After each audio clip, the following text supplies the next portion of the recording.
A Northeast Missouri man accused of murdering an 88-year-old woman awaits his sentencing after a jury found him guilty of murder. Our Hayden Donaldson was there as the verdict was read. The jury convicted Miller of second-degree murder as well as tampering with evidence in the death of 88-year-old Betty Hayes. Hayes went missing on December 17, 2021, with her remains being found in a pond on Miller's property. Monroe County prosecuting attorney and co-counsel for the state, Nicole Volkert, said she is grateful for the jury's decision on Friday. We are really pleased today that we saw the system work and that we've had justice for Betty Hayes and closure for her family.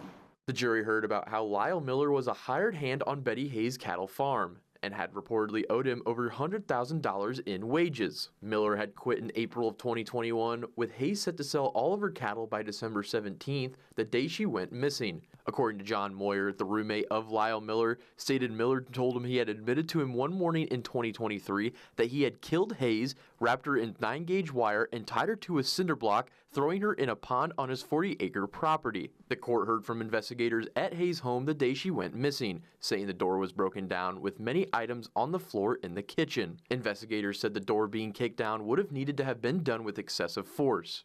According to the autopsy of Hayes, the cause of death was multiple cuts to the neck, with the cause being homicide. The doctor who performed the autopsy also said there were 2 fractures in Hayes' ribs, consistent with a struggle. Miller was also found guilty of tampering with evidence, in which Moyer said he was woken up twice in the early morning hours of December 17, 2021 by Miller to look for rubber boots, as well as help him get a brush fire under control. According to the state, Miller had stripped Hayes of her clothing, threw her in the pond, and burned the clothes in a brush pile that was near the pond.